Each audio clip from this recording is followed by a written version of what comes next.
can't maintain it. I don't know about you guys, but I can't. Yeah, I'm already checked out. I'm unfortunately always like this, so I can't. Okay, good. You're gonna. It's not You a matter and your of beard are turning it gonna on, carry it's a matter this. of turning it off. There's no off switch. This is the chaos that we need, and we're just gonna fucking get right into it. We're not even gonna fucking bullshit. Welcome everyone to the Pass Control Podcast, a show where a couple of best friends talk about the latest in video games and nerd culture. Sometimes we have guests, and one of those nights is tonight.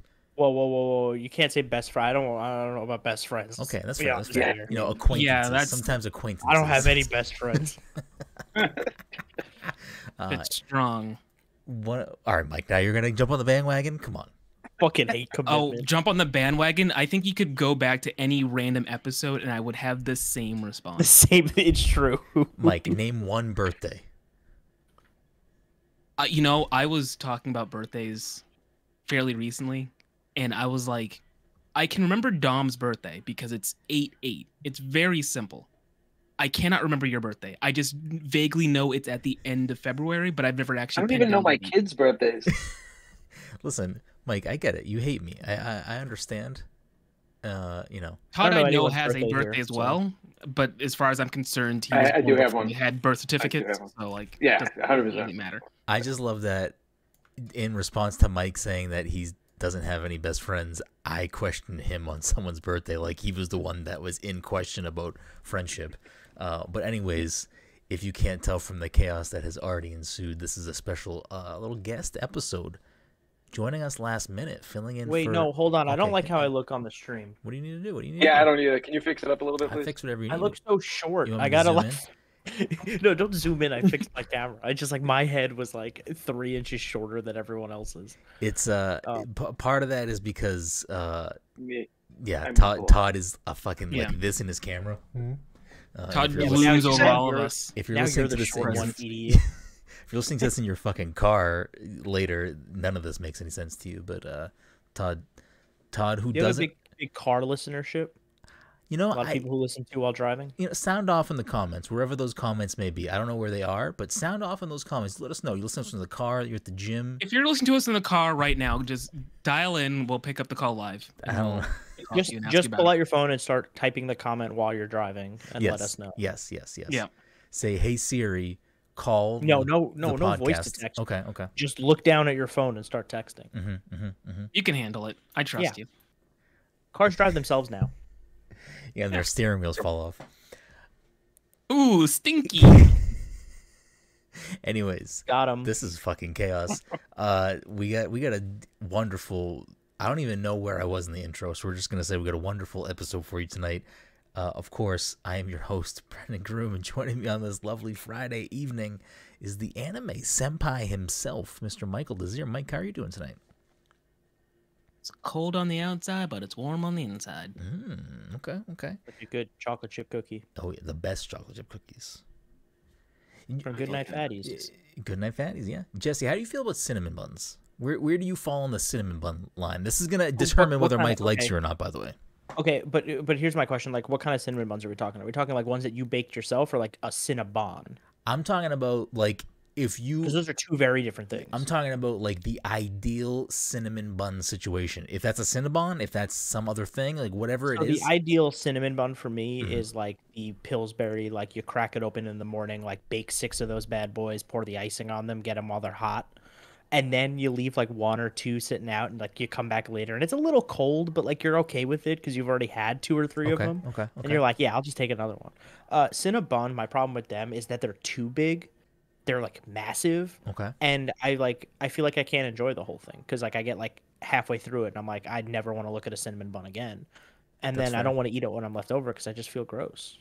And it's Mike's carrying like a 12-pound cinnamon around packs. I was just gonna say if we had the production, more power to you. If we had the production value to pull up that picture right away and just put it on the stream, showing Mike holding a cinnamon bun that's bigger than my fucking. Is that like the $40 Minecraft burger? Yes, pretty much. What was it called, Mike? Attila the Bun? Attila the Bun. Oh, that's pretty good. How much was it? I'd split that with you. I don't remember. And the problem was, we either did not have a hotel room or the hotel room was too far away. Regardless, so like I was just carrying it. He carried it around. I'm pretty sure at one point you put it in your backpack. I don't know how that worked out, but I must have eten part of it. It was like, let me just put this in here. The funny thing is that Mike, I think historically, if I may, I think Mike is the type of person that like doesn't have, at least around me, I don't know if it's just around me or in general, but I feel like you will order food, but you don't always eat all of your food and you save the food. So I don't know why you ordered a cinnamon bun that was bigger than a fucking hubcap. Eyes bigger than my stomach. Eyes bigger than my stomach, and I knew I wasn't planning on eating it all in one sitting. That was a foolhardy task. I just wanted to have it, but I also didn't consider the logistical problems of having. That's fair. It was like buying a large object on a showroom floor. It's like, okay, I have this thing now, but now I have to carry it. Would you do it again? I didn't think that far. You know, smart me would say no, but then there's another part of me is like, fuck smart me.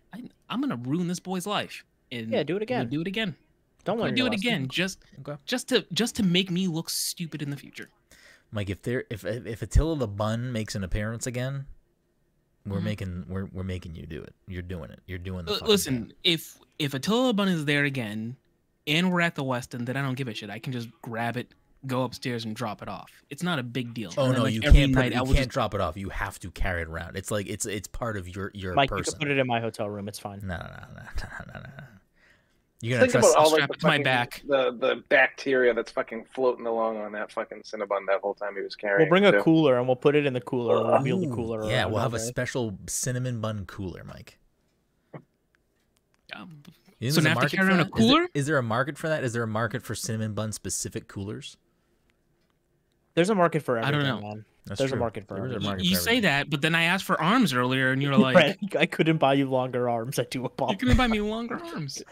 I did. That was appreciated. Before you were getting stuff set up, and Mike said that he needed longer arms, and I said I'd buy them, and we couldn't find them.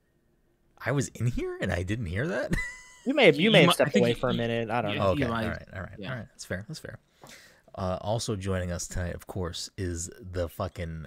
I don't even know what you are anymore. Are you the fucking the Dead Space Daddy? Is that who you are? Sure. Oh, sure. Okay. All right. Todd. All right, Todd. Oh, I guess I'm a Dead Space guy. All right. How are you doing tonight, Todd? You cold? You chilly over there? You feeling good? No, I'm toasty now after fucking losing my breathing going outside.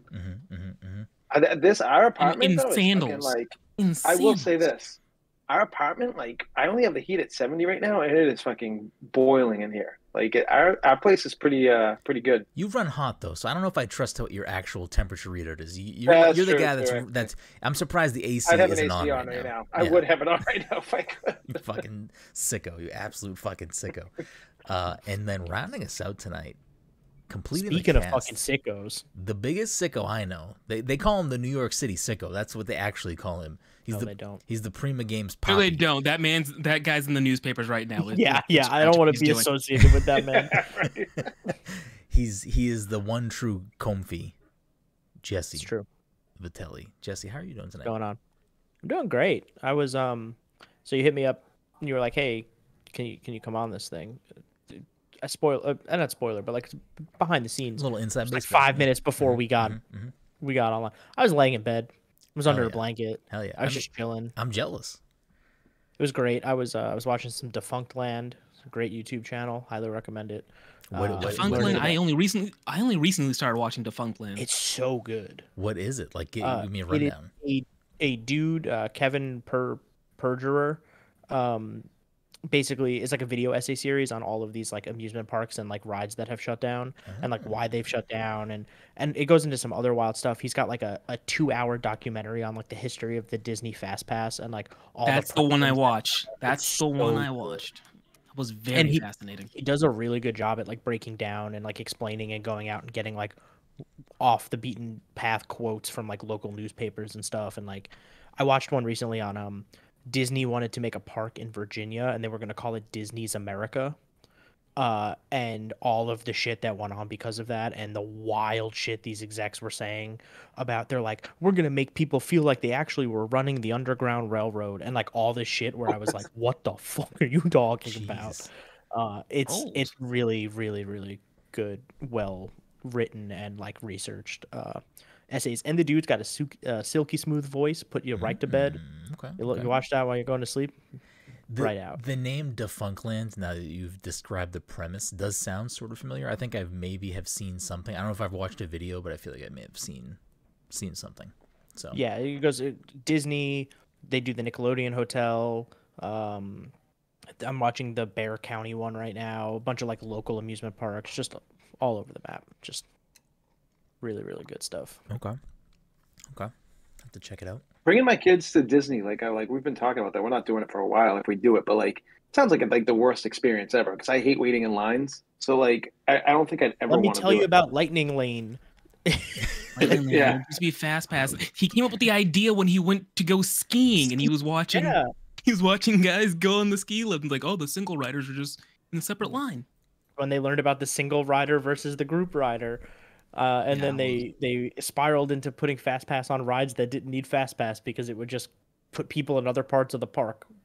It just really, really wild stuff. Yeah, I bumped it made me into never that want to video. go to Disney.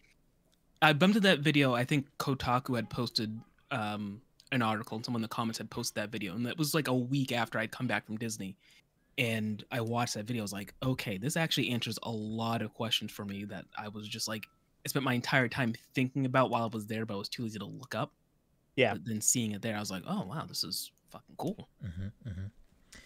I feel like Todd, you should just start covering a lot of theme park stuff, and we just get you some fucking, we'll get you some media access to whatever. Yeah. You know what I mean? Yeah. You can write a review for a ride. I don't know. Is that a thing people do? I don't fucking know. I'm not a big just theme sent someone to Disney to do like cover the Disney's 100th anniversary or whatever. Websites do it. Do it. I'm not a big theme park guy. I'm just gonna cover Canopy Lake Park. I will just go there and just do every ride and just cover and make up history about every single thing. Did you know that the haunted log ride is based on real events that happened here in New Hampshire? Please don't do this. Do y'all have a local amusement park? Canopy Lake, yeah. Okay. Or Storyland. Because we had Adventureland. What's Adventureland?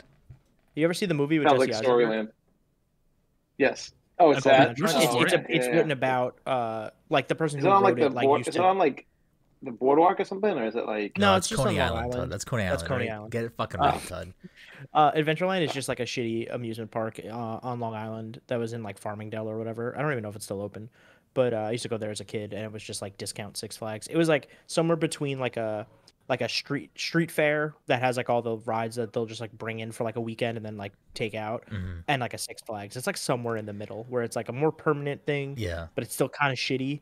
But they wrote a movie about it. Like Jesse Eisenberg and I think Kristen Stewart are in it. Came out like mid 2000s. That Deadpool's in it too. That is Canopy Lake. Mike, we should make a movie about Canopy Lake. Should. Yeah. We need to. We also have a Six Flags, but like it's so far out of the way. It's basically our Six Connecticut, Flags isn't in it? Jersey. Do you guys like going to these kind of parks though, like these amusement parks? I find them. When I was a kid, yeah. When I was a kid, I didn't give a shit. I was in the arcade. I like Disney because there's a lot more to do. That's like Disney Universal are like legit like experiences. I only like Epcot. Epcot's like the only thing I like to Disney. I mean, that's still Disney. Still Disney, yeah. I don't. So for a while, I thought like because we have Canby Lake. Canby Lake is the one I go to, and Canby Lake is like a step above, your the whatever showed up in the movie theater parking lot. Yeah. Like it was just a step above. Like it had a couple of rides. Like they What the had fuck a was that couple circus? decent What was rides. that place called? Shit. Jen, I think it I did. think it's Wally World. What was the theme It was park Wally that used World. to come to Revere?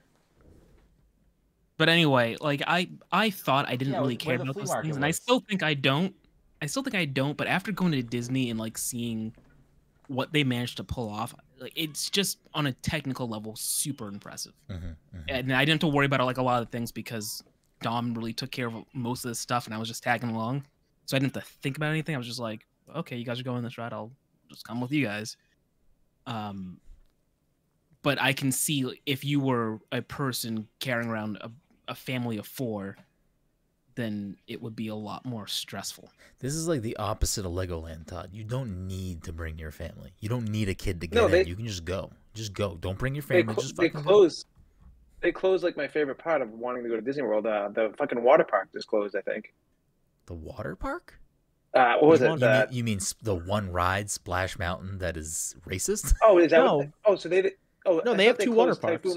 Did they Typhoon close Lagoon did they and close the Arctic water park though? I thought they just closed Splash Glacier or Mountain. whatever. Oh, maybe it was Maybe that's Splash a Mountain. I got a lot name, because I don't know. Typhoon Lagoon was dope, but like that's like one of the few things I like doing there. But I never did Splash Mountain. Splash Mountain is just a ride in Magic Kingdom, if I remember correctly. Yeah. They closed that. Yeah. It's going to be the Princess and the Frog now or whatever. Yeah, Tiana's Magic Bayou or whatever. Yeah. Yeah. I mean, look, say what you will about the movie it's based off of, Song of the South, but they kept playing Zippity Doo Dah while I was on that ride, and I was like, this song is still like kind of a bang. Song's still pretty good. Like if you ignore that and like I don't even know what's going on. There was like a rabbit going around, he was talking to his friends that were other animals. They didn't have any racist crows. That was good. It's always a plus. I don't Aren't the know what's racist going crows on, from but- Dumbo though? Well, maybe they were. Maybe there was a lot of racist things in Disney. I mean, I gotta yes. sit down and think about this. There are. You mean the company that tried to make a theme park in Virginia where you would feel like you were running the Underground Railroad? They might not have their priorities straight. Yeah. Who would have It thought? could have been worse. You could have been a plantation owner. I'm not entirely sure that those two things are mutually exclusive. But anyways, yeah, that's Jesse Vitelli coming on the show. I don't know how we got from hello Jesse to that, but here we are. Every time I'm on the show, I fuck it up. Listen, it's not fucking it up. This is what the people want. They want these hard hitting conversations that people are like, you know what? This is a real conversation. He used MailChimp to send out a survey to all our listeners, and it is what they asked Okay, for. as long as we have the numbers. Yeah. Yeah. Talking about Disney. Yeah. Talking about Disney while Dom's not here too. I know, right? Of all things we do over here at Pass Controller, it is we dial into the analytics. We're really analytical. You know what I'm saying? That's what we do over here. No, hate that. That's what we do. Hated that phrase. But never say that one again. But a couple of housekeeping things before we roll right into tonight's show. Well, actually, before we even do that, Jesse, if people listen to this show and don't know who the fuck you are, first of all, who the fuck are you? Not you. Like, who the fuck are you, the listener? I'm Jesse You know who the fuck Vitelli, Jesse baby is. gabagool. But what, give a little rundown. What do you got going on right now? What do you want to plug? My name is Jesse Vitelli. You can find me on Twitter at Mama Vitelli. Thank you very much for having me on this podcast. It's been a great show. I'm glad it's over. I'm just doing my closing plugs now, you know. Yeah. No, I'm a staff writer at Prima Games. You can find my work over there. I write a lot of bullshit. And by bullshit, I mean good bullshit. I don't mean like bad bullshit, you know? It's like sometimes it's guides, sometimes you need help with a thing. I got you. Sometimes you want to watch me rank all of the magical cats in Forspoken. I got you. Sometimes I do some previews. I did a Like a Dragon Ishin preview like a week ago. I got some more previews coming up this month. Can't talk about them, but they're coming. Yeah, I don't know. Just bullshit. If you like video game bullshit, just go over there. You'll find something. Whether it's by me or one of my incredibly talented coworkers. Absolutely. I'm on Twitter. I tweet the most insane shit. It's true. I have a quick question. Forspoken wasn't really on my radar at all. Like, I know people were talking about it, but I didn't care one way or the other. Are you telling me there are multiple magical cats in that game? Oh, there are 20 to be exact. There are 20 magical cats and one normal cat. Actually, now I got a reason to turn on my PS5. There's 20 magical cats and then like 5 normal cats. One is in New York City, and then all of the other ones are in the fantasy world. And one of the collectibles that you would go on the map and go out and do, it's very Ubisoft open world style, markers all over the fucking place. One of them is find the magical cat, and then they go back to your safe house, and if you get all 20 of them and you go to bed and wake up, they're in like a summoning circle next to your bed. It's very funny. It's very, very good. Okay. And they've all got names and backstories and different like patterns and colors. There you go. Horns and stuff. One cat used to be a doctor. I might have to turn my PS5. One cat was a judge. The judge was sick and they needed a judge, so the cat stepped up and did such a bad job that it was never allowed to be judge again. It really just some really funny backstory. Say what you will about that game. That game's got some stuff. Mike, it sounds like your jam. Sounds like it might be something that you might like, Mike. So here's what I'll do. I'll turn around my PS5. I will finally get around to beating Stray. Then I will play this game. There's a demo for that game, too. You can probably just skip Stray at this point. I mean, unless you really want to finish it.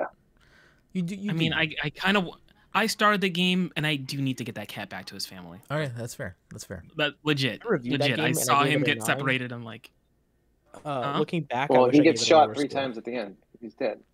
Yeah. You wish you give it a lower score. Yeah. Spoilers. Jeez. I think I gave it a 9, and now looking back on that game, I wish I gave it a lower score. I'm There are not still many times I annoyed by, feel like, that the way. whole- I feel like I probably should have given it like an 8 or maybe like a 7.5. I think 7.5 is fair. I like Stray, and like I'll go to bat for Stray, but like I'm not going to bat for Stray as like game of the year. You know what I mean? Like I don't know. Stray is not the thing that like PlayStation would need to have a good year this year. You know what I mean? That's true. That is true. oh wow, sick segue. They call Sick him fucking Jesse segue. Mr. Segway Vitelli. Okay, that's what they fucking call him. But yeah, follow Jesse on social media. Definitely check out his work over at Prima. You'll not be disappointed. Oh, you will be. You'll be happier for interacting with him over us. I promise you. No, But don't contact me. I didn't say contact. I just said like, you know, Don't ever contact any follow. form of contact. Do not speak to me. A couple of quick housekeeping things, and then we'll roll right into what Jesse is hinting at is sort of our main Oh topic. shit! I for forgot the we had evening. housekeeping. I thought I had it. It's good. You're right there, and we can skip housekeeping. I mean, sometimes we do. But No, do it. We'll, Just do we'll housekeeping. run through it quick. Just get through it. This episode, of course, sponsored by another thing Jesse hinted at earlier in the show. Our good friends at Goodnight Fatty. Good night, fatties, baby. Yeah. If you're in the Salem, Massachusetts area, the North Shore of Massachusetts, on a Friday, Saturday, Sunday evening, you want yourself something hot, something sweet, something tasty, something fresh out of the oven, you can head on down to 1 Washington Square and get yourself a delicious fatty. You can check them out on Instagram at Goodnight Fatty. And let me tell you, you will not be disappointed if you do those things. And if you do head down and get yourself some delicious fatties or maybe some Sunday morning good morning chubbies, you can let them know Past the Controller sent you. The PTC Movie Club for February is Dom's pick. It was Creep. Is that what it's called? Creep? I don't even fucking remember. It was either Creep or Creep 2. I can't No, remember. it which was one. the first movie. Is it Creeper or is it? It's Jeepers Creepers with It's Justin the Long. Radiohead song. Yeah. Who's the actor? Justin. No, Mark Duplass. No. I thought No. just said Justin. The guy It's Zach from- Galifianakis. No, it's called Creep. It's called Creep. It's on Netflix if you have Netflix, or if you however you watch movies or go about your movie intake. That is our February movie pick. It's Dom's pick. So enjoy this. What I will probably hate, and Todd will probably blow, and Mike will be indifferent on. So And March's pick is going to be the Hereditary Director's Cut, which is 3.5 hours. So Yeah, Great. let's go. Can't wait to do that. I me love Ari and Aster. Dom were talking. Dom and I were talking about like what long movies we could pick, and I was like, you know what, I'm going to pick The Irishman because I love The Irishman. But I looked up the running time on it. It's 3 hours so and long. 29 minutes. That's fucking insanity. I can't believe I sat through that in one sitting. So that's like I'll watch like a portion of that every week for the month. I'm not sitting through For that. real, I'm it's like sitting. insanity. I will also quickly preface, since we're in the housekeeping portion of the show, the weather is terrible in Massachusetts. So if the audio of this later is garbage, I apologize, but we're at the mercy of the wind right now. Because I don't know if it's coming up on my audio for people listening later, but the wind is so fucking loud outside. It's like absolutely bonkers. So I apologize if this sounds like shit later. We're at the mercy of the wind and the internet. So there's that. But as Jesse had alluded to, I figured this was a good portion of the year where we're still early in the year where we can kind of talk about what does Xbox / Microsoft, what does Sony / PlayStation, what does Nintendo need to do this year to have what people would consider a good year for themselves. I'm not saying who's going to beat who's going to have whatever. I'm just saying what do they each need to do to have a good year, to have people happy, people that have an Xbox feel happy, people that have a PS5 feel happy, etc. So I figure we'll start with what I think, in my opinion, has the most they need to do, which is Microsoft, to have a good year. So we have the stuff we know about. We have Starfield, hopefully. We have Redfall, hopefully. We have potentially Activision Blizzard deal. I'll just pitch it right to you guys. What do you think with like those three things specifically, and then other things? What do they like? Does Starfield and Redfall need to be 10 out of 10s for Microsoft to have a good year? Like, those need to be bangers, or can those be, 7 out of 10s? I know Jesse's super high on Redfall, so why don't you jump into this, Jesse? All right. So, do they both need to be 10 out of 10s? No. Okay. Redfall, no. Starfield, who fucking knows with that thing? That thing is... You could do 8 podcast episodes on Starfield. You know what I mean? Like, I've been seeing some stuff lately that suggests that Redfall is maybe not... Yeah, I saw that too. ...ready to be released, and they're kind of pushing it out the door because it needs to come out. Mm-hmm. So it's got me that... take that with a grain of salt. That's, nothing confirmed. That's just kind of like talk. But I think all Redfall needs to do is drive Game Pass subscriptions and drive people using the service and playing that game at launch and talking about it and being like, oh, Redfall, what a fun thing, blah, blah, blah, blah. You know what I mean? It's the typical like Game Pass cycle of like game comes out, everyone talks about it. Like Xbox already released Hi-Fi Rush, which is like one of the best games you can play this year so far. So like they're already off to a pretty good start. Yeah. You know what I mean? Like, I think if you're looking at PlayStation and Xbox right now, PlayStation had Forspoken, which isn't exclusive. Like, it is PC and PlayStation, but that was a game they were pushing pretty hard. Yeah. And like, that is what it is. I know we were talking like highly about it earlier, but like, ultimately it didn't do what they wanted that thing to do. For sure. And I think they kind of expected it. You could see that they kind of pulled off the marketing pretty hard on that a while ago. But I think Starfield doesn't need to do anything. No games ever need to do anything. They just need to be the thing that they need to, like they are. Yeah. But I think Starfield is one of those things where it's like a Bethesda game and it's like they're putting all their eggs in that basket, and it's like we've seen like 20 minutes of that thing total, maybe, in terms of gameplay. Like, we've seen some trailers. They've done like 40 dev diaries on the thing. They talk about it a lot, but they don't ever show anything. Yeah. And so it's like, I still don't know what that game is. Is it just Bethesda open world with some planets? They said like 1,000 planets or some bullshit. Like, do you remember that quote where they were like, there are so many planets in this game? And it's like, okay, well, are they good? Are they just rocks? What are they? The thing with Starfield for me is that Starfield is not necessarily a game for me. Like, I like Fallout, but I'm not like Mr. Fallout, and I have tried to play Elder Scrolls games, and they never really clicked with me. And I'm not saying that that's like the end all be all. There are plenty of people that love Fallout and love, Elder Scrolls games, and those are their jam, and that's great for them. But I'm curious. I think for me, like, I wonder if Starfield is going to be the thing that kind of like captures me. Or if it's going to be another one of those, like, there are people that this type of thing gravitates towards in 4. And if it's a good version of one of those games, I think that's still a big net positive for Microsoft.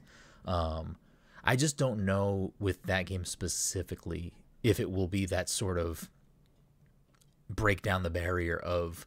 I think there are, like I said, people that like Fallout and Elder Scrolls, but that's not necessarily like a... wide it transcends like different types of people, though. I don't know, Skyrim's kind of a weird one because it absolutely does. Like Skyrim, every fucking person has played Skyrim. Yeah, Skyrim is a weird one because like Skyrim's one of those ones where I like people I went to college with and stuff that like don't play a lot of games, but for some reason like they fucking dumped hundreds of hours into Skyrim, and I'm like, I never even heard you talk about a video game before, and fucking Skyrim was your jam. So maybe it could capture that again. I don't know. I'm not unconvinced that people just want Starfield to come out because they know Elder Scrolls 6 is the next game that they're working on, and they just want that one. And so as soon as Starfield's kind of out the door, then like they know that they're pivoting development to 6, like full-fledged. Elder Scrolls 6 is not coming out until like 2030.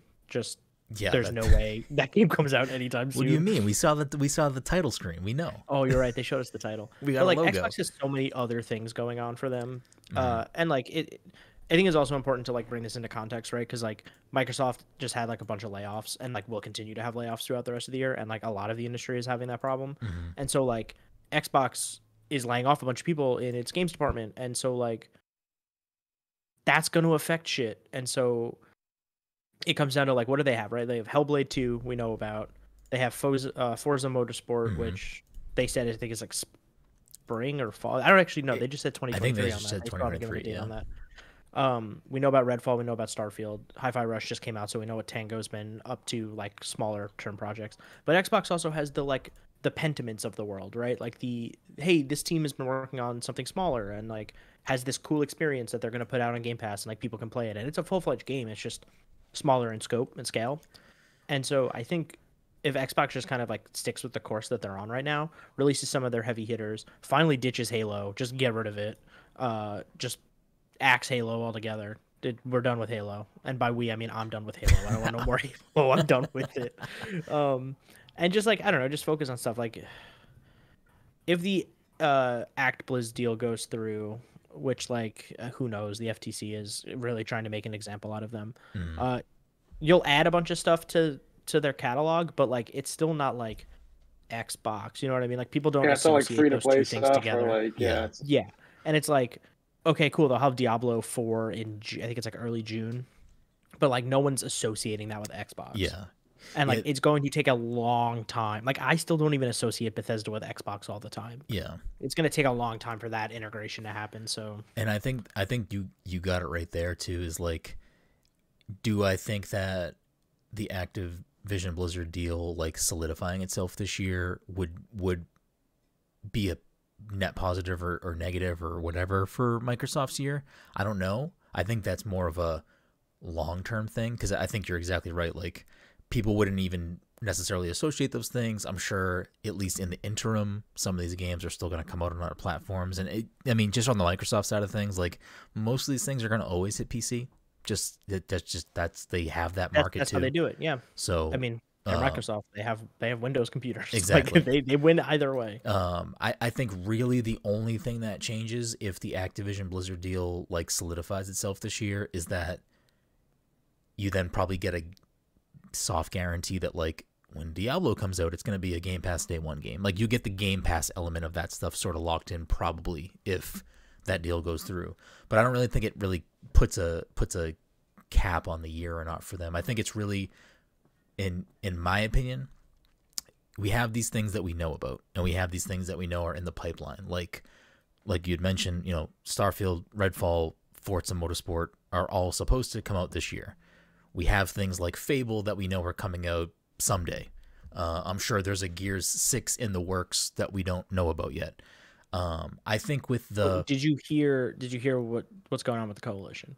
No. Because I believe I don't want to attribute this to the wrong person, but I believe it was Grubb who said it on Games Morning Mess that the Coalition was working on some smaller stuff that they basically canned or like is not currently being worked on, and like it's now just Gear 6 is like the focus. Interesting. So they had I think they may have been doing a similar thing of like, hey, we got some smaller scope, smaller scale stuff that like some other people are working on that like we might flesh out and like polish up and release. But it sounds like now it is just Gear 6 from that studio. Interesting. So Gear 6 might be closer than we think. Hopefully. I like the Gears 5 a lot. I played like half of it. I think they need more than 2 games though this year. You know, like I think like putting all the eggs in the basket on Starfield and what's the other one? The one that looks really good. Redfall. Yeah, like that's like, you know. You get Forza Motorsport as well. It's supposed to come out this year. Yeah, so you get that. I feel like that's Hi-Fi the Rush least. came out. And Hi-Fi Rush came out, yeah. But I feel like you know, we've had nothing from Xbox for so long that like there needs to be a point where we just have like a good year of just like solid games that are dropping and not like a bunch of what ifs or what's going to happen with Starfield. Is it even going to come out this year? You know, like shit like that. Like there's just been no. Say this, it's just been really like no like exclusive Xbox games over like the whole last console generation. Like they literally had nothing. They had Gears and they had fucking was Halo last? I don't even know if yeah, and that's it. Like there was like nothing else. Sunset Overdrive early on the console. Yeah, I mean Dead Rising 4. Yeah, you're going pretty far so back. bad, yeah. I mean, last year they didn't have a lot, but they did have some stuff. They had Pentiment. They had Immortality was a console exclusive. Like they had some stuff, but I mean it's not a banner year for them. They also have Minecraft Legends is the other game that they have. That's and true. I think that's another case of like you forget that Minecraft is associated with Xbox. Yeah. Mm-hmm. They paid back in the day it was like $2 bill. It was a big deal. Now we're dealing with like $70 bill deals. But yeah. Yeah, I don't know. Like Minecraft Legends looks really cool, and like it's something I will check out. But I think to Todd's point, right, is like you think about some of these other like you think about PlayStation, right, and like even they seem to be struggling a little bit though, because like last year it was God of War and Horizon, so they had 2 games Mm-hmm. that kind of like bookended the year. They Don't were you both dare slander what? Saifu like that. Don't you dare. Didn't that come out on everything? It's coming out and everything this in It's March. starting to, in Oh, like oh. in like a month. So yeah. Yeah. How dare I played that whole game too? I forgot about that Yeah, thing. I fucking love it. Yeah, it's fine. It's a good game. You can It's let not Todd know it's fine. No, No, I enjoyed it. I forgot. But like that's what I'm saying, right? Is like this year for Sony, what do they have? Like I think Spider-Man is like the thing that they have this year. Is Only thing I Spider-Man need from 2. Sony this year is give me the fucking factions for Last of Us. That's all I want. I don't Right, even fucking okay. need anything else from them.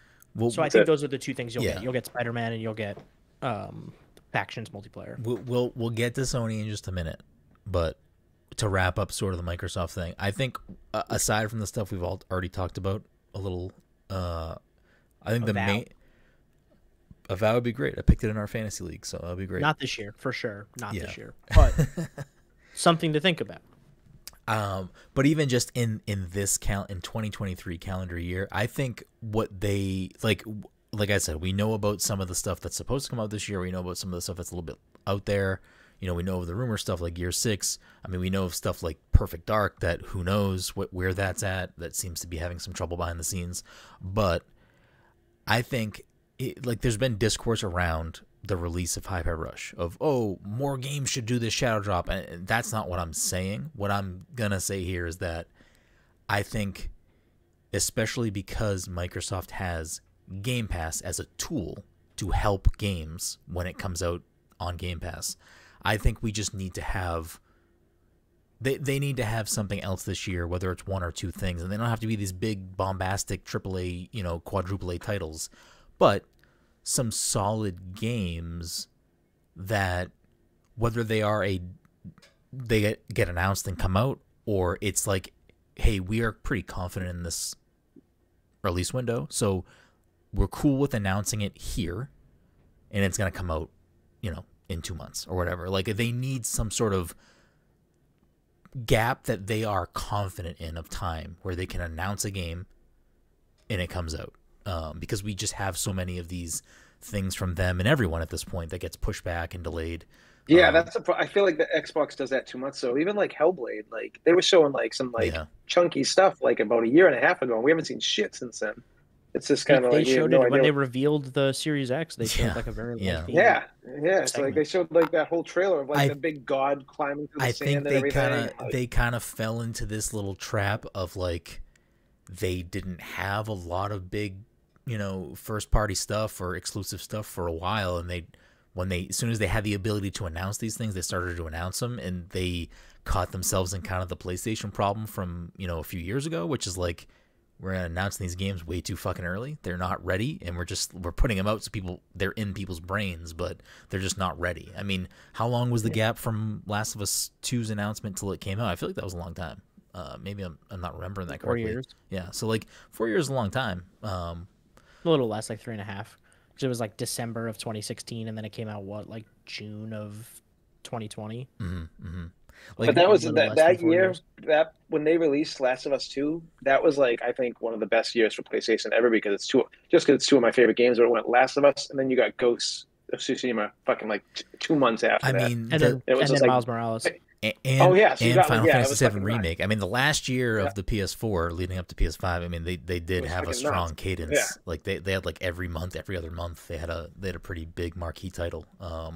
Right, but also there was a global pandemic that happened. Yes, absolutely. That pushed everything back, and all these acquisitions happened, and like the reason Bethesda, right? Like you look back on it now, and the reason Bethesda like announced Starfield and Elder Scrolls and all these games like up front, it was just like they were positioning themselves to be purchased. They were like, here, world, this is what we're up to. Somebody buy us, and like that worked out. But now they have to make good on those 2 games, and like they're clearly taking a very long time. Yeah, as they should, if they're massive. But I think is Stalker 2 also supposed to be an Xbox exclusive and come out this year? Yeah. So I mean, So it was supposed to come out last year, but Stalker 2 is one of the devs that's in Ukraine, and so were like, we can't make any promises yeah, because of the conflict right now. Like we have no idea. yeah. So I mean, I think there's a lot of pieces in play for Microsoft and Xbox to have a good year. I think they have some stuff that should come out this year, and hopefully it does well. I think this is the year though that, like, I feel like it's easy to fall back on Microsoft and be like, hey, they're the good budget console because of Game Pass. They're the good whatever because of Game Pass. And I love Game Pass, and it's easy to say like Game Pass is the best deal in gaming or whatever you want to say. Like it's easy to fall upon Game Pass as like the Microsoft excuse. I think this is kind of the year where some of these games have to come out and have to be better than just okay, in my opinion, for them to have what people would say is a successful year. But we can move into Sony next. I feel like we've already started the year off with Forspoken, which was a console exclusive for them, which Jesse had kind of mentioned. Middling reviews, didn't do what I think maybe Square and Sony were hoping it would do. I think that nothing ever does what Square wants it to do. Yeah, even a great game doesn't hit the ridiculous numbers that Square I think projects. I think Forspoken might go on to be one of those kind of cult classic games. I think it'll have a good like fan base. I think there'll be people that like that game after this. I think the combat looks really cool in it. Like, but I'm just like, I don't know. It's a solid 7 out of 10. Yeah, but I'll get it when it's on sale. I feel like Sony. Yeah, I feel like for a lot of people just put Xbox and PlayStation against each other, and Switch is sort of a separate conversation. And I don't want to necessarily do that, but I feel like Sony in the situation right now has been kind of positioning itself as like PS5 came out strong. It's had some exclusive, way more exclusive, titles probably than Microsoft has had, and some of those have been, some big games for people. People love Returnal. People love, I mean, I don't personally care about Horizon, but people do seem to like Horizon sequel. God of War Ragnarok, a lot of people loved. Ratchet and Clank. So, like, it has some bangers, but we're coming into a year where I think, aside from Forspoken and Final Fantasy 16, and potentially, because I really don't think Final Fantasy 7 Rebirth is hitting this year, but it's supposed to potentially hit this winter. You get Spider-Man 2. Am I missing something that we know is supposed to be? I mean, they got the Horizon VR stuff that's supposed to come VR out. is their thing. Yeah. Right. Did you hear like the sales on VR are already disappointing, which I don't know why they're surprised by that. It's fucking $600. They're not making like they competitive. They came out and corrected that statement, and they did. You take that like as you will. Like that could just be them trying to save face. I'm not. I honestly. Yeah, it's going to be like last time when you couldn't even get a Move controller after the first year of fucking it being out. Like, you couldn't even find them in a store. They came out and said that they never like cut projections or whatever the sales numbers or product whatever they were doing, but like that could just be them saying shit, you know what I mean? Yeah. PlayStation, I don't know, I think everyone looks at PlayStation and they're like, oh, it's doing so well, blah blah blah, and it's like, is it? Like, they rolled out their subscription tier, which is a fucking nightmare. I still don't understand which thing gives me what. It's so confusing. It's bad. The classics catalog is lacking tremendously. Like, they have a game or two here and there that are big budget exclusives, and I'm not discounting those games because they're good. But like, I think when you look at Xbox and you look at PlayStation next to each other, they're kind of doing the same fucking thing. Like, it's like they announced some stuff. It's gonna be like Marvel's Wolverine. They announced that super early. KOTOR remake. They announced that super early. Like, they're Little Devil Inside. Like, where's that game? Who knows? Yeah, right. That's true. Yeah. Like, they do the same thing, and so it's like, at least with Xbox, it's like, oh, I have Game Pass and I can load that up every month and see like what new games are on there, and like maybe play something that's not an exclusive, but like, hey, it's already part of the subscription I'm paying. Where it's like PlayStation's like, you're gonna give us X amount of dollars a month, and we're gonna give you Fallout 76, and I'm like, I have that on Game Pass. Yeah. Like, sorry, I already played that game. Well, I don't play that game, but I could already play that game. And so it's like, it's just this dumb thing of like, I don't know, man. Games are coming out, and like they'll come out when they come out, and I don't think PlayStation is any more like positioned to do better than Xbox this year. Like, it could really go either way. Like, we're being real, Nintendo's gonna beat them all anyway this year, so who cares? That's a different Not my story. words, but I might agree with that. What? Just for fucking Zelda? We'll get to Nintendo. We'll get Yeah, here. are they gonna make another? Are they We'll gonna make another get shitty there. Pokemon game? Like, what are they gonna Oh my fucking god! do? Here we go. Here we go. No, that shitty Pokemon game's gonna get DLC. Is what's gonna happen. Yeah, right. No, but yeah, 16 is gonna be a banger. You think Like, so? I'm I not think sold on it. I'm not sold on it. Are you just saying that? No, Are you trying to stoke my fires right now? Are you trying to? I mean, listen. come If at you me? want me to, I will. No, for me, it's You got Creative Business Unit 3 on that thing. That thing is gonna be perfect. I want to love 16. I want to see 16 and get excited every time they show I want them 16. to go back to turn based. I don't get excited. I like Final Fantasy VII's combat. I don't. Which I know this isn't full. 16 isn't fully that, but it's kind of in the same wavelength. It's more of I don't know, for some reason something about the setting is not catching me, and I It's don't just medieval fantasy Europe. I know. Oh, see, I get prefer it. that. and I don't dislike high fantasy, but I don't know, like, but at the same point, and this will also ruffle Jesse's feathers a little bit because I know he's a FF15 guy, but I like should have liked 15 and I bounced off that hard, so I don't know. Yeah, but those people went on to make Forspoken, so like it really all makes sense in a world right. together. You know what I mean? Oh, it's two made Forspoken. Oh, okay. Yeah, that team spun out to Luminous Productions and then made Forspoken. Like, don't get me wrong, I'm gonna buy and play 16, but so far, Oh, just good. the I don't have to buy that then. Good. I think the Thank God. setting of the game, or like the era of the game, the style that they're going for, is not my particular jam. But Give me some Game of Thrones, fucking Final Fantasy.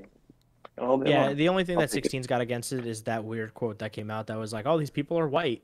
And like obviously people of other color wouldn't be involved in this because it's like medieval Europe. I'm like, what that's fucking head ass shit is that? Yeah, why would you, yeah, right. Why would you ever No, yeah, think that? Right. But no, I think 16 will be good. Yoshi P, we love him. He's not gonna do wrong by us. you think. And you get a Rebirth? Masayoshi Soken soundtrack. You ain't ready. You haven't played enough 14 to see what that man can fucking put on a soundtrack. That man did fucking Mario 3v3 hoops. Like, you know, you don't fucking know. I want to know.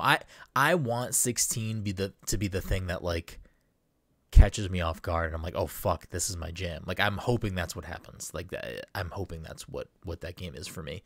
I am excited for Rebirth.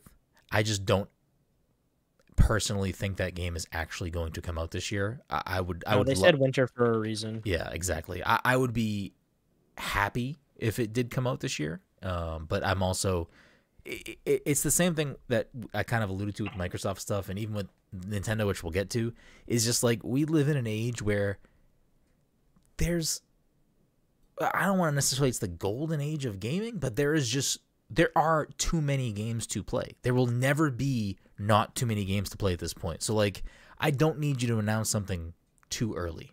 And if you need to delay something, cool, delay it. I don't care, because there's too many things to play at this point. Like, I will never get through my backlog. No one will ever get through their backlog. There's plenty of things that you haven't even thought about yet that you might actually love. Like, there's just too many games out there. So I don't need you to tell me, reveal to me a game that's not coming out for fucking 5 years. Wait a couple years. Let me know about it then. Well, like, Remake did exactly what we said was going to happen with that too.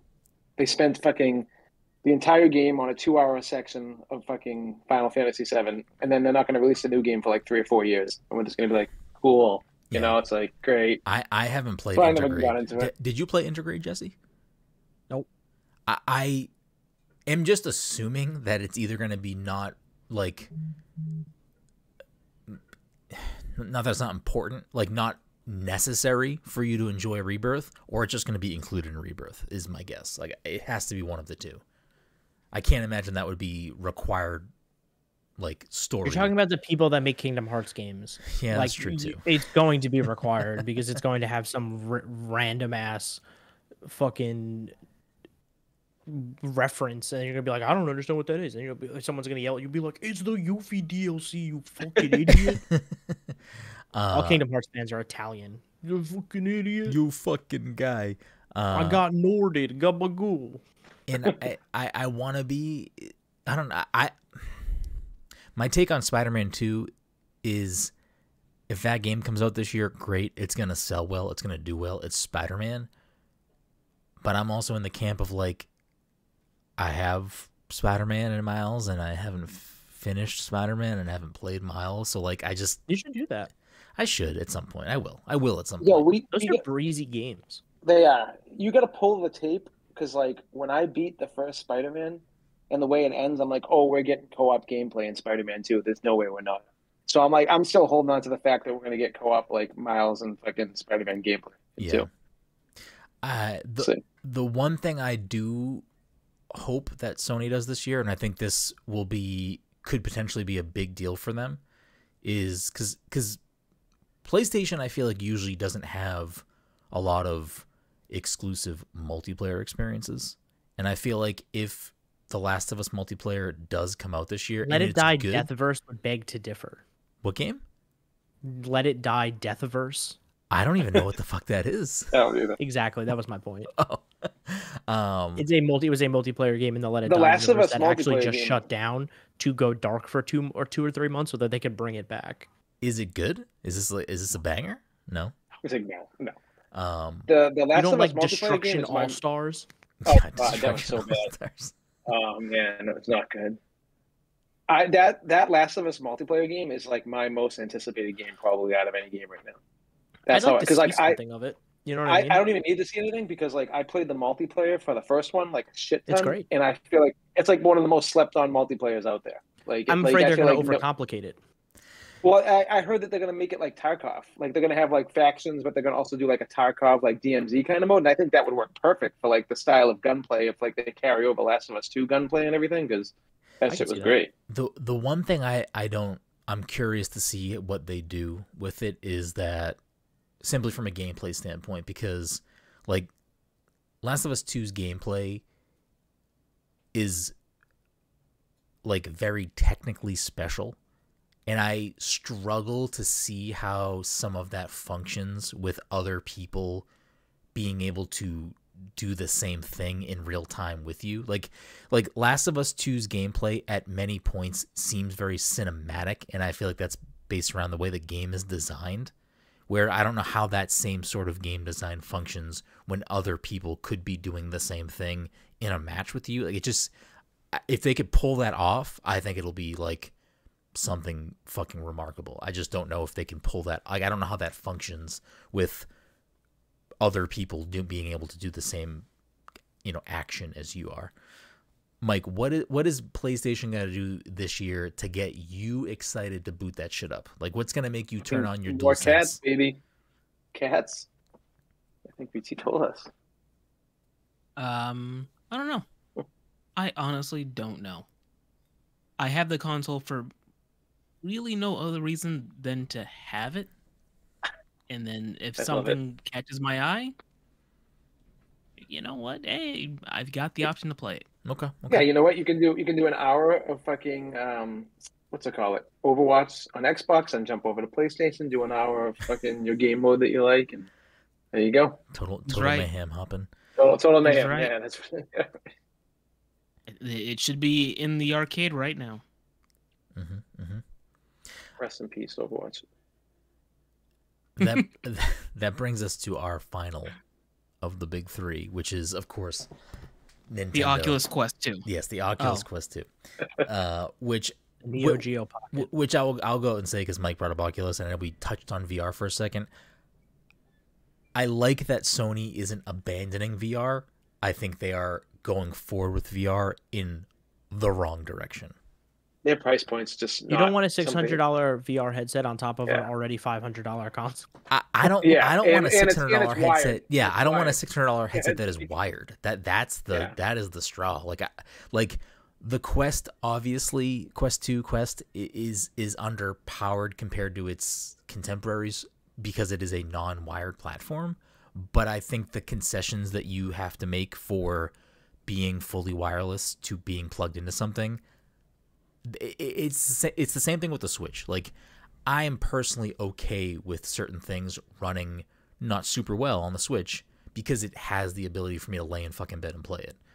the quest. and you apologize for Nintendo all the Oh time, my so God, there's here we that go. too. The quest, I can pop on, play some Beat Saber, play some Pistol Whip, play some Population 1, and not have to and they work worry about great. fucking tripping over myself, and I'm good.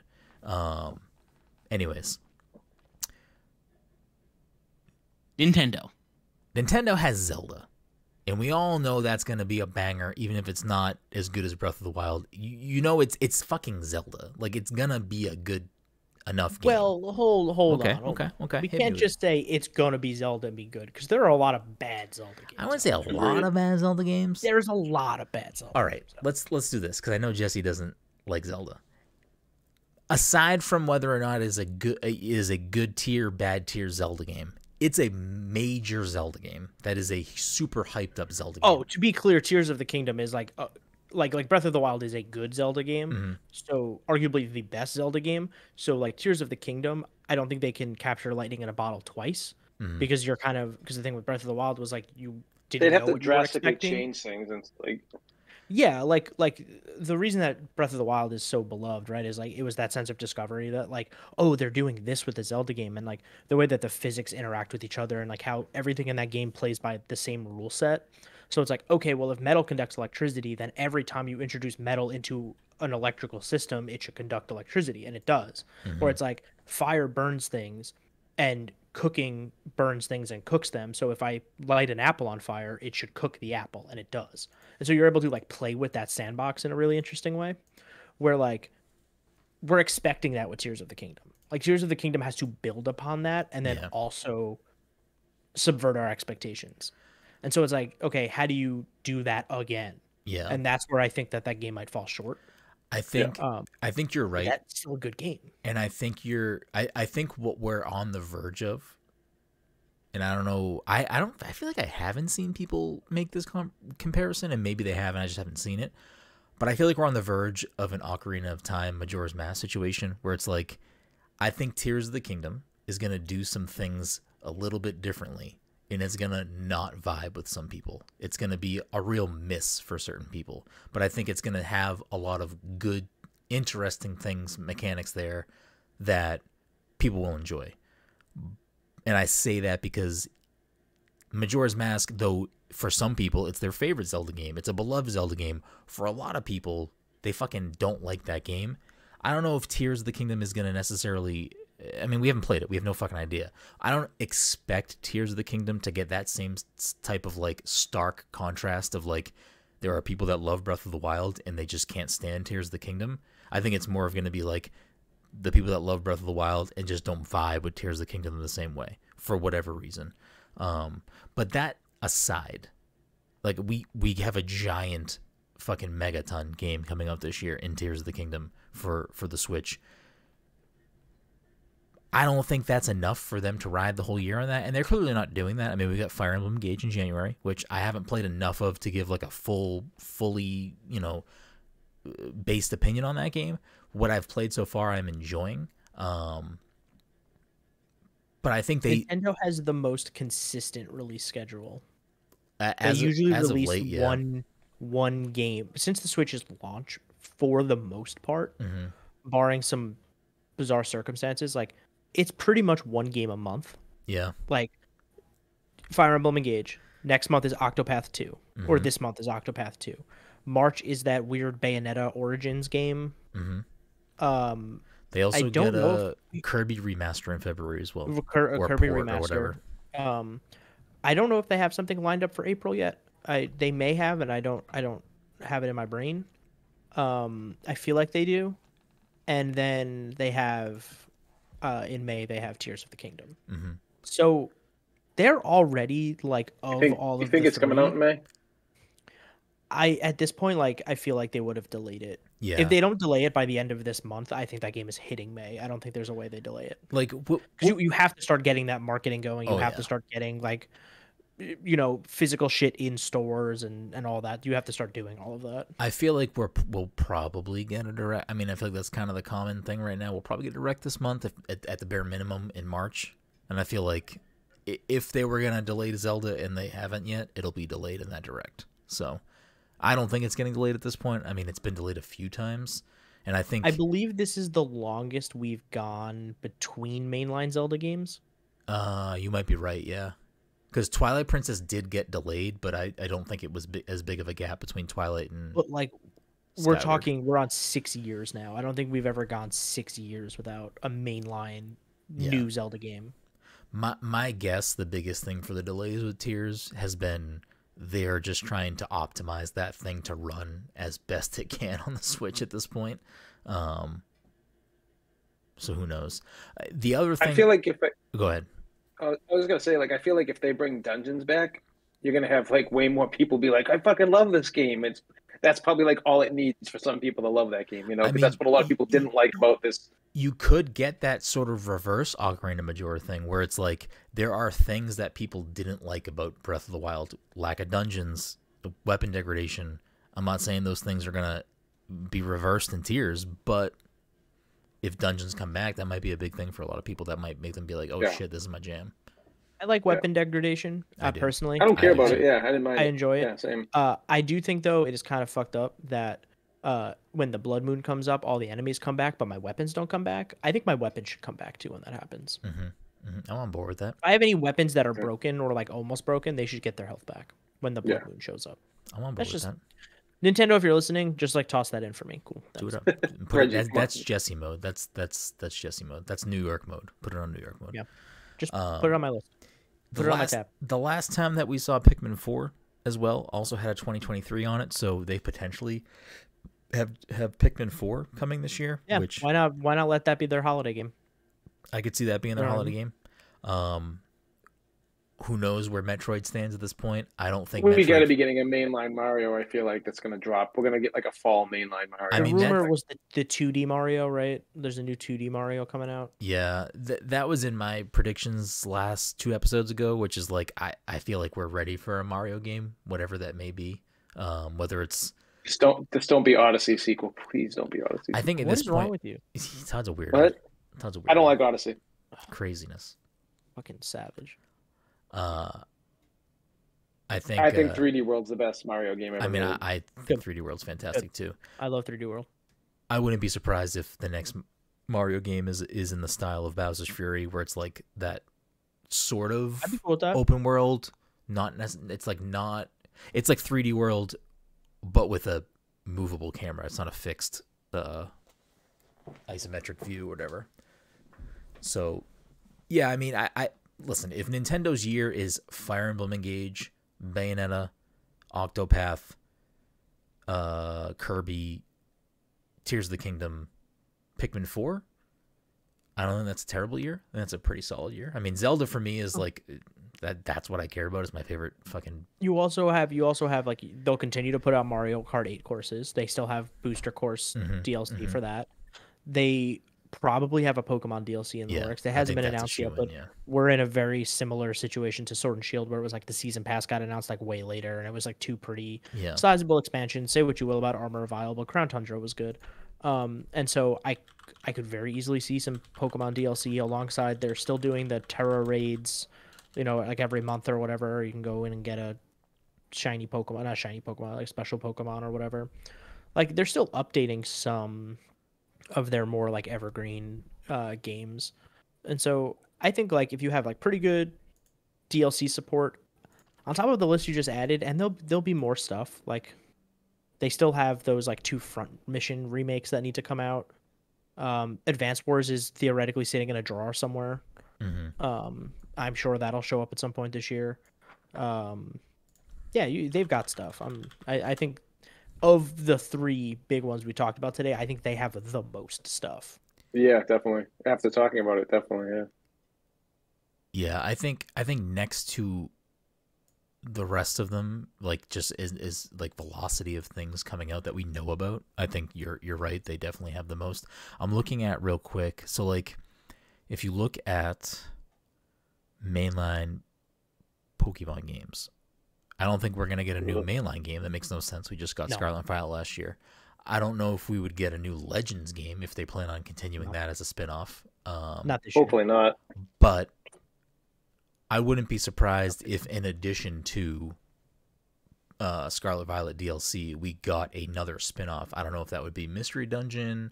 I'm sure it wouldn't be a new Pokemon Snap game. That seems kind of bizarre if they would do that.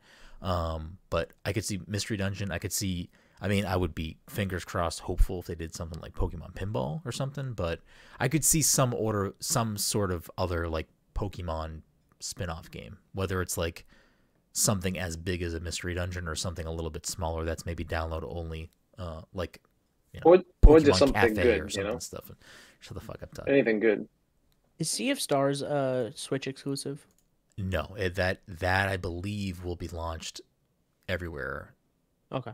At the same time, I think. I don't think it's a Switch console exclusive or timed exclusive.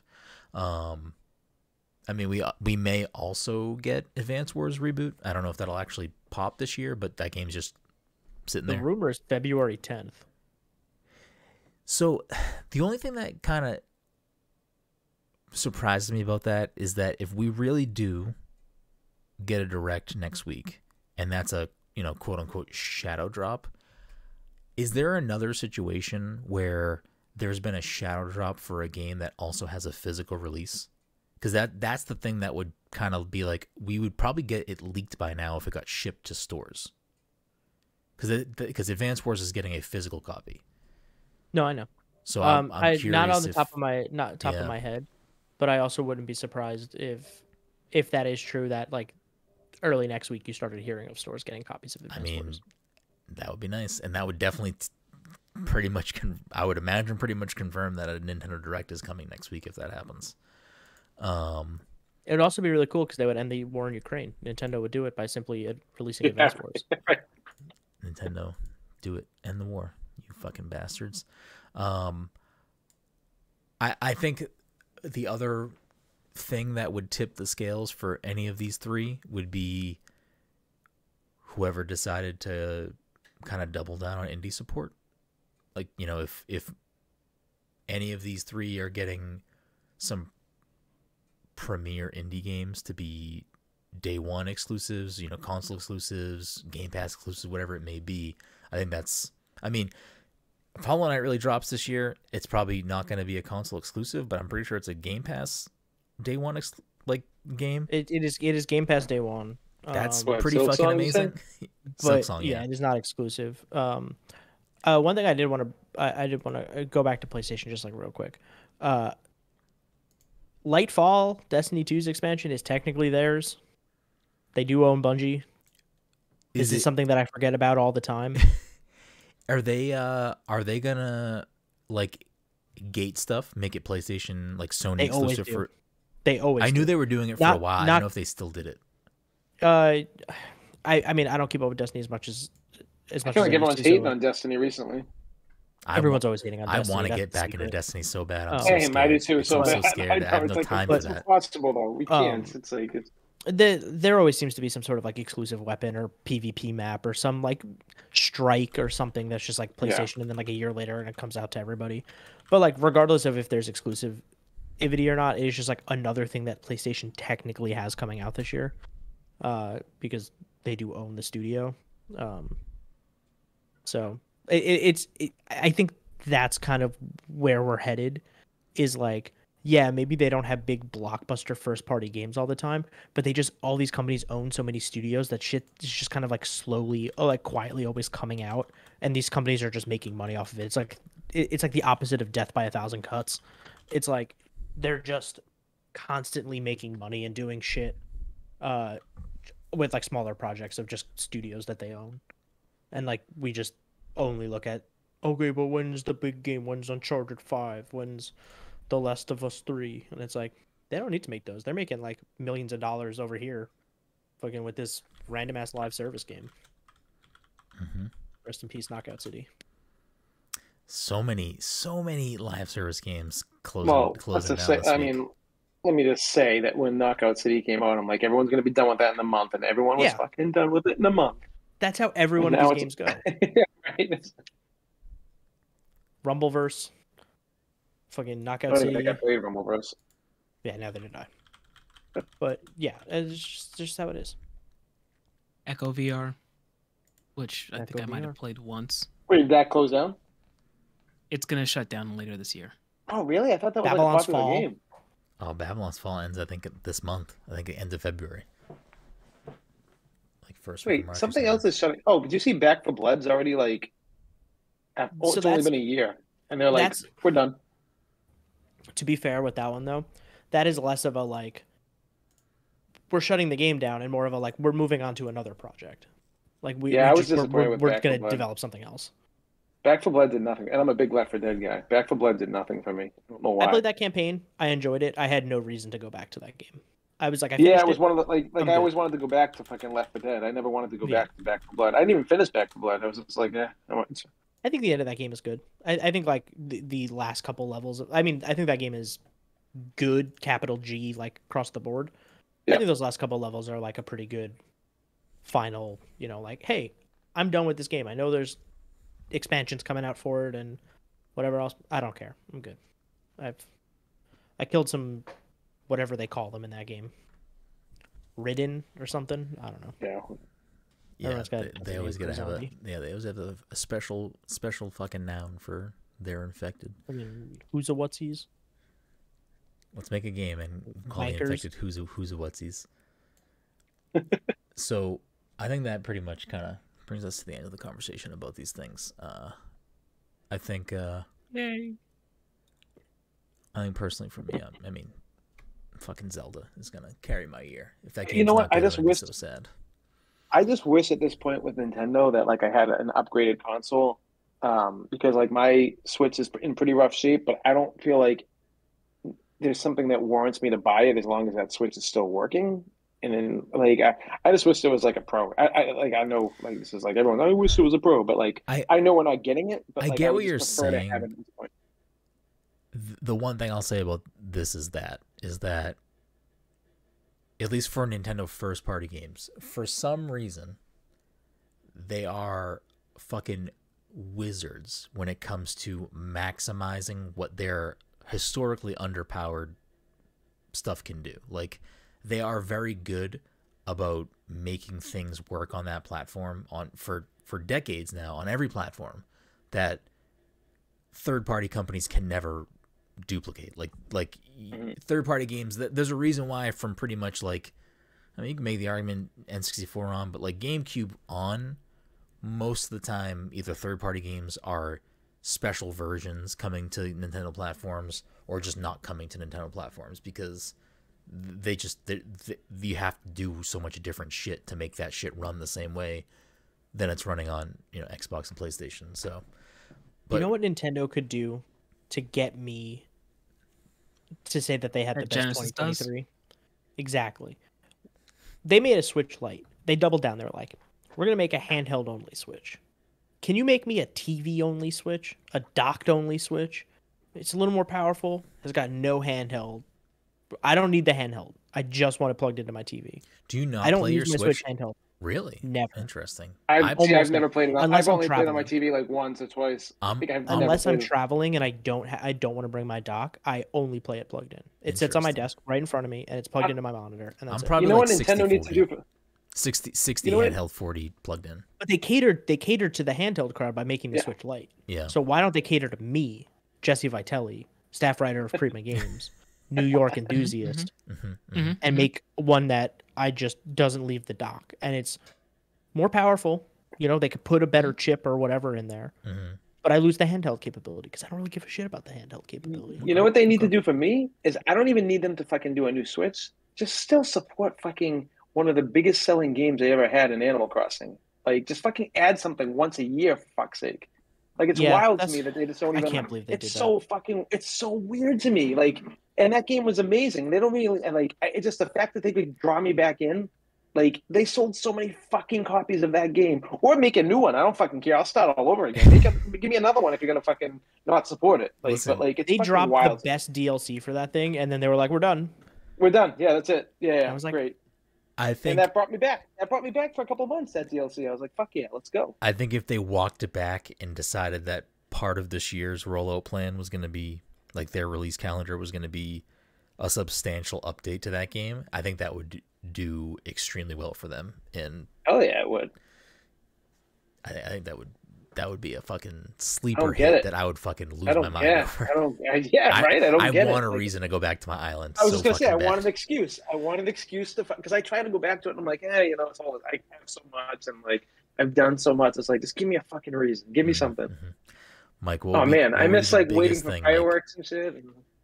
So they need to cater to Jesse and make a docked only Switch. They need to cater to Todd and make I like it. a I new like it. Switch that's like whatever.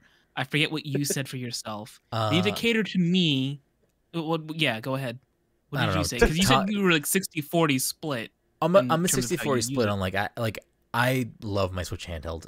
You don't get a That's- new Switch. Yeah, You're good with the one you got. I'm what Todd says, Mike. I Nintendo has armor, so like they can't do wrong, in my opinion. That's what Todd would say. So Yeah, it's true. So what do you got? No, Todd is absolutely right. So they need to cater to me, the guy who, for some reason, I misplaced my Switch, and then I found it laying on my bed. Like it was just there. I'm like, what was I doing? Why did I move it from where it should be, and why is it just like I'm sleeping on a full size bed by myself? Like it gets lost. So I was like, so you just want what air is it tags doing for over your here? Switch? I need air tags for my Switch. Number one. The Number librarian 2. chain that like you put your glasses on, but you just put it on you just wear it. Yeah, just wear it around. I needed the Switch to become just an accessory, like a fashion accessory. Okay. I don't need any I don't play video games. Like I don't need to do anything. I just need to like carry it around and be like, hey guys, it's me, your boy that wears a Switch. Yeah, like it spins. Like it's like on like a plate that you can just spin around. Just spin it Hell around. yeah. Is that really where you were going with that, Mike? I'll be honest, I didn't know where I was going with it when the sentence started. Okay. I just needed to start talking, and then You got I'd there. find my destination. You got there. Yeah, I don't use my Switch enough for me to like have anything. I don't use any of my consoles enough for me to say. Yo, we got to play Splatoon more. I'm still sad that we bailed. We on do need to play that Splatoon quick. more. And I'm I'm down I'm anytime down. you want. I'm so. down. Is there a revitalization, Mike, that would get you excited? Like if they dropped a new fucking F-Zero, would you be like, oh shit, Switch, fucking platform of the year? Is there something that would get you all hot and bothered? It's taken me too long to realize that I'm probably consistently inconsistent, or maybe I am consistent. I just never bothered to like really do a deep dive into myself and understand who I am as a person. But like, I love Splatoon. I played it a little bit, stopped. I love Mario Kart. They would drop. I have the I bought that whole thing. So like, they dropped a couple new cups a few months ago. I turned it on and I started playing it. I stopped. So like, there are things that I know I like, and I still don't do anything with it. So I can't say for certain. Sure, they could put a thing on there. I'll play it for 5 minutes and then I'll stop. That's I feel just like I the need to play reality. Mario Kart with friends. I'll play Mario Kart with friends all day, but if I I do play need to by play- myself, yeah. I'm not gonna. Yeah, it's just kind of one of those things that I don't care about playing by myself. Yeah. Yeah. I Yeah, mean, I love Mario I Kart. think the Switch. I think a lot of the games. Hold on, let me put that back. I'll say for the Switch, it might apply to other things. The Switch, there's a lot of games on there that would be a lot more playable to me if I had friends. But we've established at the top of the episode, I don't. So By choice. Ouch. by Ouch. choice. Like again, I'm making these decisions. I'm okay with it. I'm a grown man. So would you have more people to play with, Mike, if Nintendo, Xbox, PlayStation, etc., if they changed it from a friends list to like an acquaintance list, or just like people that like this game list? Yes, that's okay. That's what Nintendo needs to do. They need to just fucking fix their online. Did you see that PlayStation's gonna Yes. you can do like the same thing Xbox does, where you can join a Discord Yes. Yeah. with Nintendo, get your shit together. Nintendo's so Yeah, ass. you think No, I'm that's gonna like. use that fucking app to talk to No. people? I don't think No. anyone's using that app. That app is trash. That's I fair. only turned it on to like look at it and be upset at my win-loss ratio in Splatoon. I open it up, I'm just like, my god, I went on a fucking 20-game losing streak. So there you go, Nintendo. You wanna have a banner year for Mike? add Discord integration. There you go. That's the dub there. Before we roll into the end of this episode, which we end how all you sickos out there know how we end, of course, we want to thank our friend Jesse Vitelli for coming on the show, chatting all things nonsense with us. You can follow him, of course, at Jesse Vitelli. That's Vitelli. Jesse, you plug whatever you want to plug, do your thing, and we'll roll things up. I got nothing to plug. Don't Okay. contact me. Want to plug? Just rewind this episode back. Like, what was it? Like 2 hours? 2 hours That's when fair. he did That's his fair. like, thanks for having me. Here are my yeah, my I socials. already did this bit. Listen, this is why we do it at the beginning, because it's like, you know what? Haha, we got you, motherfuckers. You didn't skip ahead, so now you got Jesse's shit, and you're fucking stuck with it. Bitch. Because you get to Don't the contact me. you get to the end of the episode, you know, you might skip to the end. You might just put on the next show you're listening to, whatever. But that's also why we reverse the roles of doing what's in the box with plugging the outside stuff. Because now you skip ahead, you might skip two, and you might get the answer, and you'd be like, fuck, I can't even play this week's what's in the box because I already skipped to the answer because I'm skipping ahead. So we're playing these mind games with you. We're fucking with you. Idiot. Moron. Fucking stupid listener. You blew it. Yeah. Now go leave us a 5-star review, you fucking dummy. You big Can old... we switch the podcast to just berating people who listen to it all the time? Yeah, hell yeah. Those are for patrons Every only. single Paid as soon as the episode customers. starts, hey, you fucking dummy! Thanks for tuning in. You Fucking dumb piece idiot. of shit. You big old fucking moron. But yeah, of course. Wow, that's right. Thank you. Did you just was that a Aurora Borealis over there? Did you say Localized entirely inside your bedroom? Did you say a moron borealis? Oh, that's really I good. wish.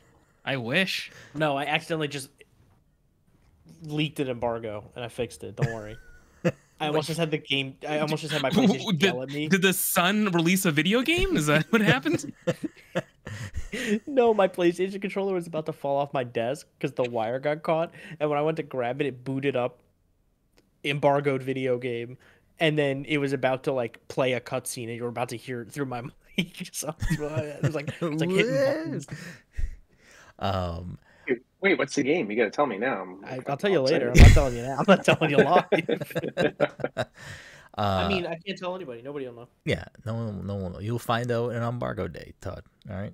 Yeah. Of course, you can Yeah, follow. release this episode after the embargo drops. Yes, There exactly. we go. When's the Even though embargo they're drop? live streaming on Twitch right now. You can. If I forgot, he forgot. You can find everything we do at passthecontroller.io, Twitter, Instagram, passcontroller, twitch.tv/passcontroller. A bunch of ways you can support us, free and paid. Of course, leaving us a review on Apple Podcasts, Spotify, wherever you listen to the show. If you're watching this later on YouTube, drop us a comment, subscribe to us. It's free. It doesn't cost you shit. You can just hit that bell button or whatever people do on that website, and you can just, you know when we get new stuff, and it's great because it helps us. If you have bucks kicking around, you want to support us, of course, subscribe to us on Twitch, twitch.tv/passcontroller, passcontroller.threadless.com to get some sick swag. And of course, you can become a patron at patreon.com/passcontroller with updated tiers, I promise, coming this year. We'll see. We'll do some Patreon exclusive content if we hit a certain goal. We was at the end of Sure. at the end of okay. Yeah. I just want to address that I'm pretty sure like I had in jest said Jesse did his plug at the beginning of the episode. Mm-hmm. Then I forget what happened if we had intended for Jesse to still do another plug. He is now currently a Cyclops. That is basically what I'm getting. Well, I don't know if Jesse made it clear, but Jesse said don't contact Do me. not contact me. So he's trying my to anime slowly villain. disappear. We don't need to Yeah. contact him, but what if people just want to see what you have to say as an individual? Well, He doesn't listen, want I that. don't. He doesn't want that. He You doesn't want can that. go Okay, to- he's You can Cyclops. go to primagames.com, read whatever the fuck you want there. I'm stuck in this now. Hold on. You can go to twitter.com. Just find me there. Figure it out. Yeah. Those are like the two places I exist. Mhm, mhm. I don't really exist anywhere else. Not even in the real world. You'll never find me. Yeah. New My York's a big anime city. villain arc is over now. I'm back. Okay. Um, That was a quick arc. yeah. So now we're in the redemption arc. yeah. Okay. Yeah. I like it. Now you can contact me. I also never mentioned, of course, as we go into the final portion of the show, which is usually a game we like to call What's in the Box, but as of 2023, we've been playing a bunch of different games. We're doing the music one today? We're not doing the music one today. Because yeah, idiot. we are building up to a currently unnamed trivia show. Jesse, this is breaking news for you if you haven't been listening. No, I think you told You me look this. shocked. We are going to be No, doing I'm some not shocked. dedicated trivia content. In the build up to that is we've been workshopping different types of games. And we're going to bring back another one that we've been playing called Answer Unlocked, which I'm going to read off random achievements / trophies from a game. Oh, I like this one. And the first person to get the game based on that trophy / achievement list gets the point. Jesse is the returning fucking guest champion. So, Hey, Cam Hawkins, you've been on the show the most last year. Jesse said, give me those points. Everyone else guessed it on the show last year. Jesse said, I'm the point king. So true. He said that. He texted me separately. He said, I'm the point king. And I asked, how you got my phone number? Yeah, I was gonna say I somehow got Mike's number. he never answered. He just kept saying how he was the point king. So Jesse has the unique opportunity right now to score some points on the 2023 guest leaderboard prior to us having any other guests this year. So Jesse will, by de facto, getting any points tonight, become the guest leaderboard king. So, All right, Todd, stop him. Stop him. Keep him at the good old goose egg. Cinderella Man. Boom. Damn it. Todd Wow, has the he's unique good. opportunity to hold his lead right now. The yearly board. Todd is at 8, Dom is at 5, and Mike is at 4. I have one stump. I'm not playing for stumps, but I got one. Unfortunately, you guys are not great at the job. So Was it oak, cedar, pine? it was That's a wood joke for you. it was pecan. I got it. It's not a type of wood. Nice. Do pecans not grow on trees? They don't grow on pecan trees. I don't fucking know. What am I, a doctor?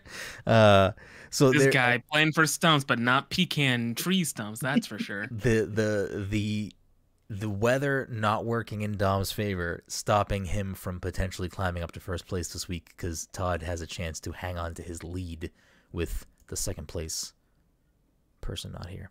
But without further ado, Answer Unlocked, game number 1. Now I'm going to read the description of the trophy and or achievement, not the name of the aforementioned award. Do what you gotta do. You need the full title of this game. Game number 1. Earn an amp upgrade in Chaos Squad. Hi-Fi Rush. Incorrect. Earn a badge. I know, that's literally where mine went. Earn an amp badge. Yeah, right. Earn an amp badge. What was the last thing you said? Earn a badge.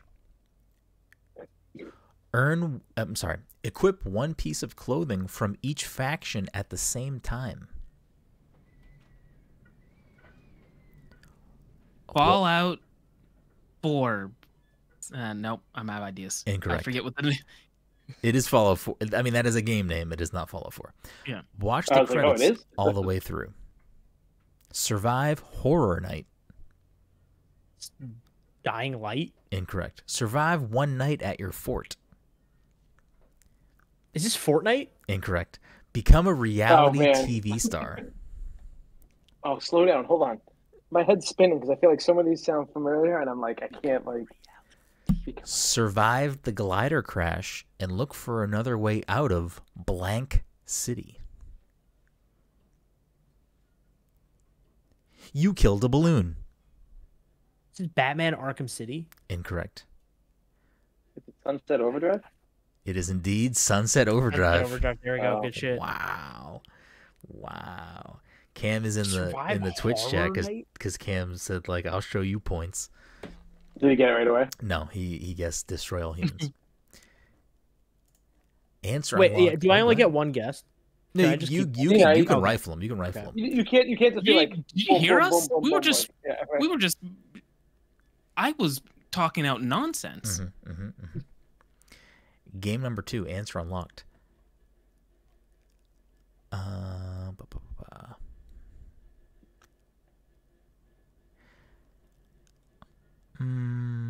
Where should I start here? We'll go here.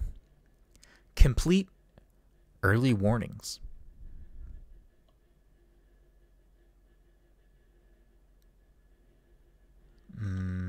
Complete a mission, contract, or stronghold with a blank. Sorry, with a epic blank rarity. The Division? Incorrect. The Division. Division 2. Incorrect. Discover all districts, landmarks, and hidden places in Academy Ruins. Escape Academy. Incorrect. A lot of proper nouns here. Let's see. Far Cry 6. I don't know. Incorrect.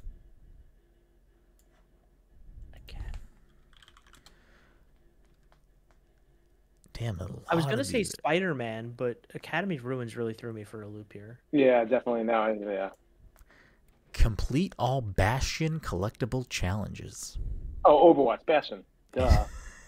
Incorrect. Easy. I'm now feeling a little more confident I can just say some of these proper nouns because For honor? Like, I don't know what is this? Not for honor. Complete 3 assault rifle challenges. Complete 12 Ranger gear challenges.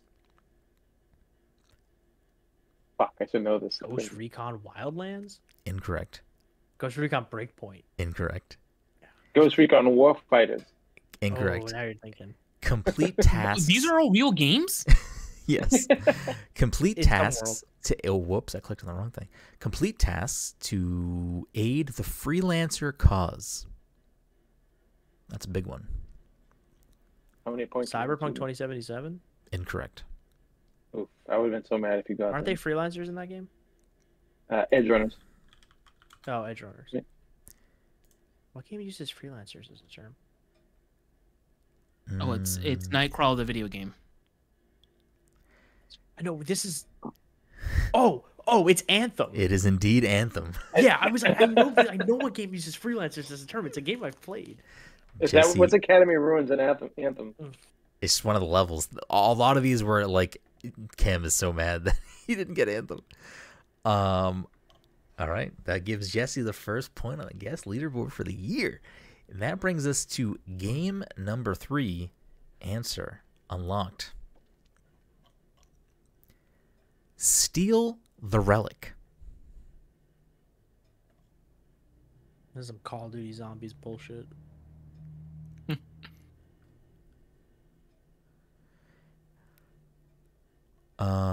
Damn, a lot of fucking. I didn't realize there was a lot of proper nouns here. A lot of blanks. Kill or incapacitate 3 enemies in quick succession with a revolver or pistol in close combat. Kill. Red Dead Redemption 2? I don't know. Incorrect. That's what I was going to say. Yeah. Shoot an enemy grenade in midair with a revolver. Oh, fuck. I feel like Todd's got it. Look at it. Look at those gears spinning. Buy all vehicles available for purchase. Craft. Rage 2? Incorrect. Craft 3 legendary items.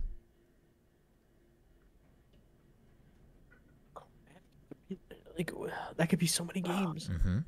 Shoot an enemy grenade with a revolver. With a revolver, it sounds so familiar. Kill or incapacitate 300 enemies using ranged weapons. Kill or incapacitate 100 enemies using melee weapons. Kill or incapacitate an enemy who threw a grenade at you. As opposed to just tossing grenades willy-nilly. just willy-nilly. Wait, hold on. Yeah. No, go ahead. Find all fast travel blank. Oh, you can fast travel in this game? I knew you were going to say that. Reach max blank blank. After reviving with blank blank kill or incapacitate the enemy who killed you within 5 seconds.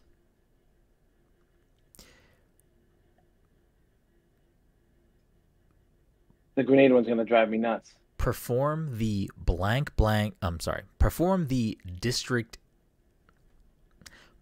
distract enemies blank 30 times without drawing attention to yourself. Is this Cyberpunk? 2077. I mean, I will give you that point, even though you did not say what the other full title of Cyberpunk the game. game is? Oh, Yeah, I know, but still, you got to give the full answer of the game. Yes, it is indeed Cyberpunk. I don't think I knew there was crafting in that game. 2077. yeah, I mean, like, I don't. You can like craft like certain. It's not like a big part of that game. Although I don't know if you've played that game since it came out, but that game right now, the gunplay and like combat is fucking insane. Like that game is in like the best place I've ever seen it right now. It's really fucking good. Yeah. We're gonna end with a bonus fourth because Jesse is here. So this is answer unlocked, game number 4, the final game, to wrap things up here. Combine 2 items together. Witness the true ending. Customize a weapon. Witness the true endings. Counter attack with a sub weapon. Resident Evil 2 remake. Jesse gets the motherfucking point. Wow. Bang, bang, bang, bang, bang. This is Witness the true ending. What is that? You have to do the second run story. Mm-hmm. Oh, okay. Mm-hmm. Mm-hmm. That'll do it for this week's episode 250. Nope, definitely not 356. I don't know how many episodes we do of this shit anymore. I don't know what's going on anymore. Congratulations, you're almost a year old. 356, almost there. Of course, we appreciate you, Jesse, for coming out, hanging, especially last minute, spending some time with us, talking about bull Yeah, I got y'all. shit. Always. Follow Jesse, follow us, and we love you. Stay safe, stay warm, and we'll see you next time.